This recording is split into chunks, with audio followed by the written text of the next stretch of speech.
Mini Habits by Guise. The accidental discovery that changed everything. Guise never set out to write a book about habit change.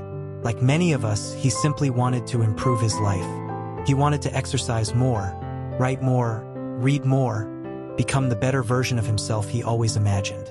And like so many, he struggled. His attempts to start grand new routines, intense workout regimens, strict diets, ambitious writing goals always fizzled out. Sometimes they barely survived a day or two before collapsing under the weight of his own expectations. But one day, almost out of frustration, Guise stumbled upon an idea so small and so ridiculous that it hardly seemed worth trying. He would do one push-up a day. Just one. Not a full workout, not even a warm-up. A single push-up. It was laughable, but it was so easy, so absurdly easy, that he had no excuse not to do it. And once he dropped to the floor and did that push-up, something curious happened. Doing one made him feel silly, so he did a few more. And before he knew it, he was working out for real. That tiny seed, a single push-up, blossomed into a powerful realization. Small habits, done consistently, create big changes over time. Thus, the concept of mini habits was born. Why big goals fail and small habits win. At the heart of mini habits lies a painful but liberating truth. We are terrible at following through on big goals. Our motivation is unreliable, and relying on it is a recipe for failure. Guise peels back the psychological layers that explain why our traditional goal-setting strategies often leave us feeling disappointed and stuck. When we set big goals, we often set ourselves up for internal resistance. Saying, "I'll write 2,000 words a day" sounds impressive, until you face a day where you're tired, stressed, uninspired. Then it feels like an insurmountable mountain. Motivation crashes, and with it, the goal collapses. Mini habits work because they sidestep motivation altogether. They are so tiny, so easy, that even on your worst day you can accomplish them. You can do one push-up. You can write 50 words. You can read one page. And crucially, these tiny actions bypass your brain's natural resistance to hard things. They're non-threatening, almost automatic. And once you start, momentum often carries you further. Guise explains that willpower, unlike motivation, is relatively stable. You can rely on willpower to do something tiny, even when you don't feel like it. And once you start, you frequently end up doing much more than the minimum.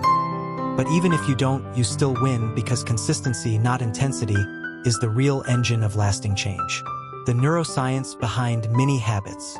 One of the most powerful aspects of mini habits is how Guise grounds his ideas in neuroscience without making it feel like a textbook.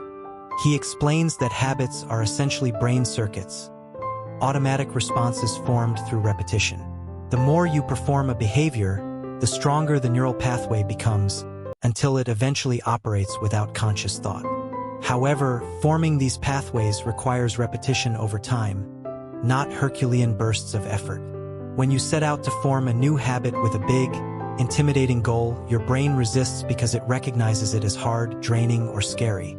Mini habits, on the other hand, sneak under the radar. They feel so easy that your brain offers little resistance, allowing the repetition needed to carve that habit groove deeper and deeper. In essence, mini habits work with your brain's wiring, not against it.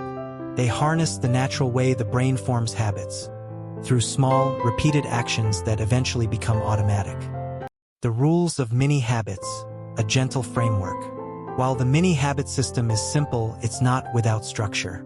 Guise outlines a few key principles that make mini habits uniquely powerful. First, you must commit to your mini habit daily without exception. Consistency is the magic ingredient. Even if it feels absurd, even if you're sick, traveling, exhausted, you do your tiny action. One push-up, one sentence written, 1 minute of meditation. No excuses. Second, you are always free to do more, but you are never obligated to do more. This is crucial. The goal is not to trick yourself into big actions, though that often happens. The goal is to establish a pattern of success. Whether you do the minimum or a massive bonus, you win simply by doing. Finally, Guise emphasizes tracking your success. Seeing daily check marks or tracking your streak builds a psychological momentum that strengthens the habit even further. The key is making success so easy and so consistent that it becomes a natural part of who you are. The power of low expectations. Perhaps the most counterintuitive and liberating idea in mini habits is the celebration of low expectations. In a culture obsessed with go big or go home, Guise dares to suggest that aiming smaller is smarter. Low expectations eliminate the fear of failure. When your only goal is to do one push-up, it's nearly impossible to fail. This success breeds positive emotion, which in turn breeds more action. Contrast that with setting high expectations like exercising for an hour a day, which often leads to guilt, shame, and eventual burnout. By deliberately lowering the bar to a comically achievable level, you create a positive feedback loop of success. Over time, this small success mindset rewires your self-image. You start seeing yourself as someone who exercises daily, someone who writes daily, someone who takes action, no matter how small. Mini habits in real life. Guise's own transformations. Guise doesn't just theorize about mini habits. He lived them. After committing to a mini habit of one push-up a day, he found himself exercising more than ever before. Later, he added a mini habit of writing 50 words a day. That habit, too, often snowballed into writing full chapters, and eventually into writing the very book you're reading. He shares other examples. Adopting a mini habit of reading 2 pages a day led to reading dozens of books in a year. Committing to writing 1 idea per day sparked creativity and professional breakthroughs.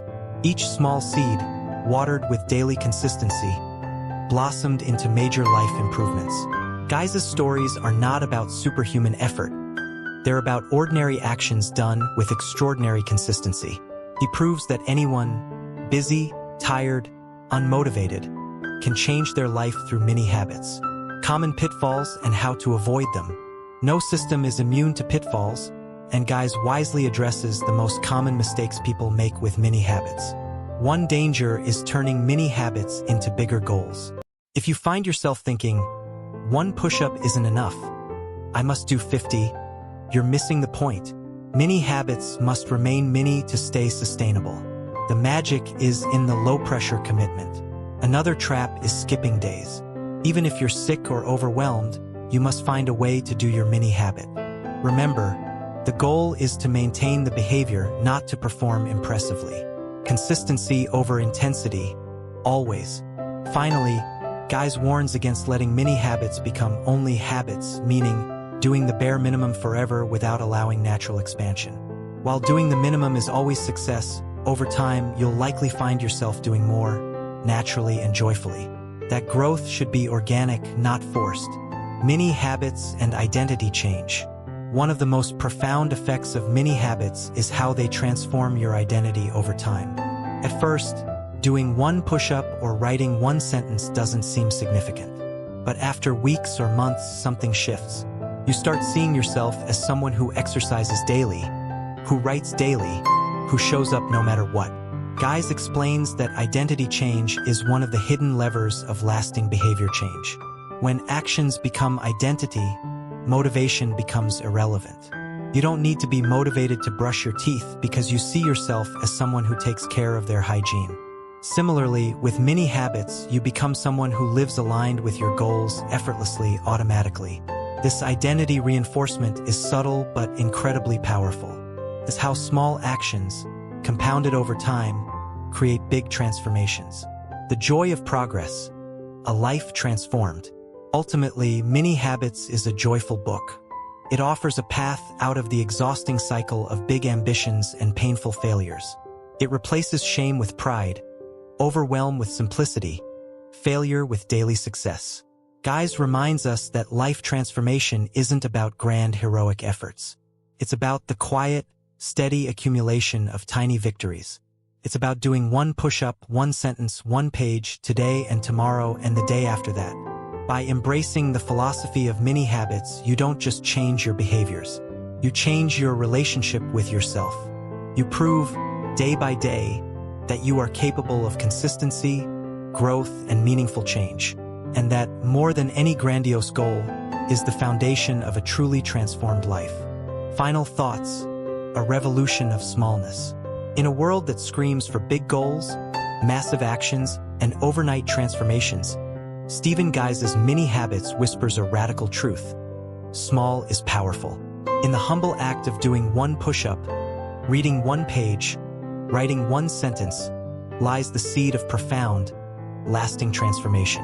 If you are tired of failing, tired of relying on fleeting motivation, tired of starting and stopping, then this gentle, practical, profoundly human book is your answer. Change doesn't have to be hard. Progress doesn't have to be painful. You don't have to feel like it. You just have to start small. And starting small, Guise shows, is the beginning of something very, very big.